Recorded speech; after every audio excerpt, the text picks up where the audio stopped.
بسم اللہ الرحمن الرحیم۔ سورہ آل عمران تک اللہ تعالیٰ کے فضل و احسان سے قرآن مقدس کے اہم مضامین آپ کی خدمت میں پیش کیے تھے۔ سورہ آل عمران کے بعد جو سورت شروع ہو رہی ہے اس سورت کا نام سورۃ النساء ہے۔ سورہ نساء کا ایک حصہ چوتھے سپارے میں آخر میں، اور ایک حصہ پانچویں سپارے میں، اور کچھ حصہ چھٹے سپارے کے آغاز میں ہے۔ چوتھے سپارے میں جو سورہ نساء کا حصہ ہے اس میں سب سے پہلے اللہ تعالیٰ نے یتیموں کے حقوق بیان فرمائے ہیں اور واضح طور پر اعلان کیا کہ ان کا مال ان کے حوالے کیا جائے، اور خاص طور پر ارشاد فرمایا کہ جو یتیم کا مال کھائے گا وہ اپنے پیٹ میں آگ کے انگارے بھر رہا ہے۔ دوسرا حکم سورہ نساء میں جو اللہ تعالیٰ نے ارشاد فرمایا، اس کا نام بھی سورہ نساء رکھا۔ اسلام پر جو اعتراض کیا جاتا ہے کہ اسلام عورتوں کے حقوق بیان نہیں کرتا، اللہ تعالیٰ نے عورتوں کے خواتین کے حقوق کے متعلق پوری صورت نازل فرمائی اور اس کا نام بھی سورہ نساء رکھا۔ اور اس میں عورتوں کے حقوق میں اللہ تعالیٰ نے ایک حکم یہ ارشاد فرمایا، خالق کائنات کا آسمانی حکم ہے کہ ایک مرد بیک وقت 4 نکاح کر سکتا ہے، اور ایک شرط لگائی ادائیگی حقوق کے ساتھ۔ تیسرا حکم اس صورت میں یہ ارشاد فرمایا، میراث کے متعلق اولاد، ماں باپ، بیوی، کلالہ، ان سب کے حصے بیان کیے، اور اس قید کے ساتھ ان کے حقوق اور حصے ادا کیے جائیں کہ سب سے پہلے وصیت ادا کی جائے۔ اور سورہ نساء میں اللہ تعالیٰ نے محرم عورتوں کے متعلق ارشاد فرمایا، جن میں مائیں، بیٹیاں، بہنیں، پھوپھیاں، خالائیں، بھتیجیاں، بھانجیاں، رضائی مائیں، رضائی بہنیں، ساس اور سوتیلی بیٹیاں اور بہو، یہ سارے رشتے وہ ہیں کہ جو محرم رشتے ہیں۔ اور سورہ نساء میں اللہ تعالیٰ نے ایک ایسی آیت نازل فرمایا کہ فَكَيْفَ إِذَا جِئْنَا مِن كُلِّ أُمَّةٍ بِشَهِيدٍ وَجِئْنَا بِكَ عَلَىٰ هَٰؤُلَاءِ شَهِيدًا، جس کا ترجمہ یہ ہے کہ وہ کیسا منظر ہوگا جب ہم ہر امت میں سے ایک گواہ یعنی رسول لائیں گے، اور ہم آپ کو یعنی اے محمد الرسول اللہ صلی اللہ علیہ وسلم ان سب پر گواہ بنا کر قائم کریں گے، کھڑا کریں گے۔ وہ کیسی عدالت ہوگی، سب سے بڑے جج کے سامنے، کائنات کی سب سے بڑی عدالت میں، سب سے بڑے مقدمے کے سب سے بڑے گواہ کے طور پر محمد الرسول اللہ تشریف لائیں گے۔ سب سے بڑی وجود کا یہ مقدمہ یعنی اللہ کی توحید کا مقدمہ، اللہ کی ربوبیت کا مقدمہ، اللہ کی الوہیت کا مقدمہ، اللہ تعالیٰ کے حاجت روا ہونے کا مقدمہ، اللہ تعالیٰ کے کائنات کے خالق اور مالک، مشکل کشا ہونے کا مقدمہ۔ یہ وہ مقدمہ ہے کہ جس کے لیے آسمانوں اور زمینوں کی تخلیق کی گئی۔ یہ وہ مقدمہ ہے جس کو منوانے کے لیے تمام انبیاء بھیجے گئے، رسول بھیجے گئے، کتابیں نازل ہوئیں، ترازو قائم کی گئی، حساب یاد کروایا گیا۔ یہی تو مقدمہ ہے جو جنات اور انسانوں کی تخلیق کی وجہ بنا۔ فرمایا کہ ہم نے جنات اور انسانوں کو صرف اپنی عبادت کے لیے پیدا کیا ہے۔ اللہ تعالیٰ کی رحمت کہ اس کی اطاعت میں زندگی گزارنا یہی عبادت ہے۔ رزق حلال کا حصول بھی عبادت، بیوی کے منہ میں لقمہ دینا بھی عبادت، پڑوسی سے حسن سلوک بھی عبادت، راستے سے تکلیف دہ چیز کا ہٹانا بھی عبادت، یہاں تک کہ اسلام تو اتنا آسان ہے کہ کسی سے مسکرا کر بات کرنا بھی عبادت اور صدقہ۔ صحابہ کرام کو یہ سن کر حیرانی ہوئی اور عرض کی، یا رسول اللہ، ہم اپنی ضروریات پوری کریں تو کیا اس میں بھی اجر ہے؟ ارشاد فرمایا کہ سوچو اگر ضروریات زندگی کو غلط طریقے سے انجام دیا جاتا تو کیا گناہ ہوتا؟ عرض کی، یا رسول اللہ، بالکل ہوتا۔ فرمایا اسی طرح ان تمام امور کو صحیح طریقے سے ادا کیا جائے تو یہ ثواب ہے۔ اور اس کے سب سے بڑے گواہ اس مقدمے کے، ایک مرتبہ رحمت عالم صلی اللہ تعالیٰ علیہ وسلم نے ابن مسعود رضی اللہ تعالیٰ عنہ سے فرمایا کہ ذرا مجھے قرآن پڑھ کر سناؤ۔ عرض کرنے لگے، یا رسول اللہ، آپ تو صاحب قرآن ہیں، آپ پر تو قرآن نازل ہوا، اور جب آپ قرآن پڑھتے ہیں تو انسان کیا جنات بھی کھڑے ہو کر آپ کا قرآن سنتے ہیں۔ یا رسول اللہ، میں آپ کو کیسے پڑھ کر سناؤں؟ عرض فرمایا کہ تم مجھے قرآن سناؤ۔ آپ علیہ السلام نے فرمائش کی، اور پھر فرمایا کہ میرا دل کرتا ہے کہ میں کسی سے قرآن سنا کروں۔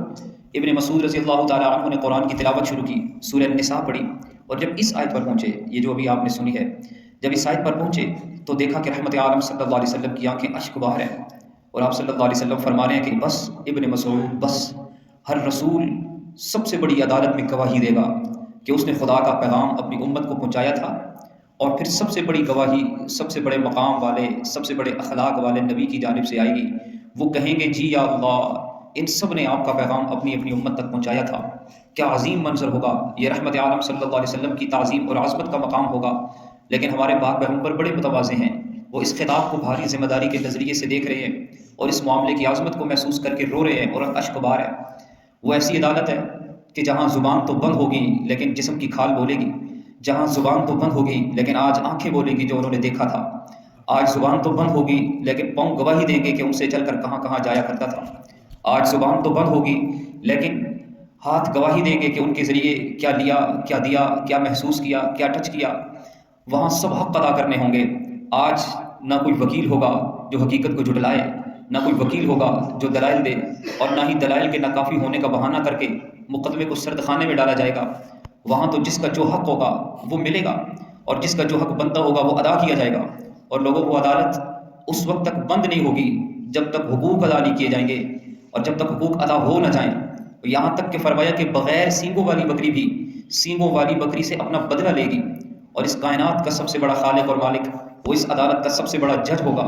آسمان اور زمینوں کا بادشاہ اس دن حساب لینے کے لیے آئے گا، اور ہر کوئی اس بادشاہ سے بغیر کسی وکیل کے، بغیر کسی ترجمان کے بات کرے گا، اور شہنشاہ اعظم کا حکم ہوگا اپنا نامہ اعمال پڑھ کر سنا۔ آج تو اپنے حساب و کتاب کے لیے خود تیرا نامہ اعمال ہی کافی ہے۔ بس سورہ نساء کا یہ پیغام ہے کہ خود ہی اپنا محاسبہ کیا جائے، اور اپنے نامہ اعمال میں وہی کچھ لکھو جو پڑھ کر خدا کے سامنے پیش کر سکو۔ اور پھر اس کے بعد 5ویں سپارے میں سورہ نساء میں 8 باتیں ارشاد فرمائیں۔ سب سے پہلے خانہ داری کی تدابیر کہ ایک گھر کو کیسے بہترین انداز میں چلایا جا سکتا ہے۔ پھر عدل و احسان ارشاد فرمایا، اور بتایا کہ مرد سربراہ ہے، عورت کا بھی، بیوی بچوں کا بھی، اور اگر عورت نافرمان ہو جائے، نافرمان بیوی سے متعلق مرد کو تدابیر کیا کرنی ہے وہ ساری ارشاد فرمائیں، جن میں سے پہلی یہ کہ اس کو واض و نصیحت کرے، سمجھائے، نہ مانے تو اس کا بستر الگ کر دے، اور ان 2 تدابیر کے بعد بھی اگر عورت نہ سمجھے، نافرمانی پر اتر آئے، تو اس کی نافرمانی کی وجہ سے حدود اللہ ٹوٹ جائیں گی اور وہ گناہ گار ہوگی، تو انتہائی اقدام کے طور پر حدود میں رہتے ہوئے اسے سمجھانے کے لیے اسے کوئی تھپڑ بھی مار سکتا ہے، سختی بھی کر سکتا ہے۔ اور دوسرا حکم عدل و احسان کا ارشاد فرمایا تاکہ اجتماعی زندگی درست رہے۔ تیسرا حکم سورہ نساء میں جہاد کی ترغیب ہے 5ویں سپارے میں کہ موت سے نہ ڈرو، وہ تو گھر میں بیٹھے ہوئے بھی آئے گی۔ اور اس امت کے مجاہد اعظم جو ہر میدان کے سپہ سالار رہے، حضرت خالد بن ولید رضی اللہ تعالیٰ عنہ، موت بستر پر آئی تو رونے لگے۔ لوگوں نے کہا کہ کیا آپ موت سے ڈر رہے ہیں؟ فرمایا کہ جس موت کی تمنا میں تلوار لہراتے ہوئے ہر جہاد میں شامل رہا، وہ موت اگر مجھے موت نے آنا ہوتا تو میدان جہاد میں آتی، لیکن موت تو اللہ کے حکم سے انسان جہاں ہو وہاں آئے گی۔ موت یقینی ہے، گھر میں رہنا زندگی کے تحفظ کی ضمانت نہیں ہے، موت تو گھروں میں بھی آئے گی۔ اور سورہ نساء میں منافقین کی مذمت کہ مسلمانوں کو ان سے خبردار رہنا چاہیے، یہ لوگ تمہیں بھی اپنی طرح کافر بنانا چاہتے ہیں، اللہ کا واضح اعلان ہے۔ سورہ نساء میں قتل کی سزائیں بیان کی، اور بیان کرتے ہوئے بڑا سخت لہجہ استعمال کیا، اور فرمایا کہ مسلمان کو جان بوجھ کر قتل کرنے والا ہمیشہ ہمیشہ کے لیے جہنم میں جلے گا، مراد کہ اسے جائز سمجھ کر قتل کرنے والا ابدی جہنمی ہے۔ اور پھر ہجرت کی ترغیب ہے، صلاۃ الخوف ہے، جہاد کی ترغیب اس انداز میں دی کہ اس میں ہجرت بھی کرنی پڑتی ہے، اور جہاد اور ہجرت میں نماز پڑھتے وقت دشمن کا خوف محسوس ہو تو اس وقت نماز کی ادائیگی کیا ہوگی، صلاۃ الخوف کا انداز بیان ہوا۔ پھر ایک قصہ بیان کیا کہ ایک شخص جو بظاہر مسلمان مگر در حقیقت منافق تھا، اس نے چوری کی اور الزام ایک یہودی پر لگایا۔ نبی کریم صلی اللہ علیہ وسلم تک یہ واقعہ پہنچا، آپ صلی اللہ علیہ وسلم یہودی کے خلاف فیصلہ دینے ہی والے تھے کہ آیت نازل ہوئی، اور اللہ تعالیٰ نے بتایا کہ چور وہ مسلمان نما منافق ہے، چنانچہ وہ چور مکہ بھاگ گیا اور کھلم کھلا کافر ہوا۔ اور پھر اس کے بعد سورہ نساء کے آخر میں فرمایا کہ شیطان کی اطاعت سے بچو، وہ گمراہ کن ہے۔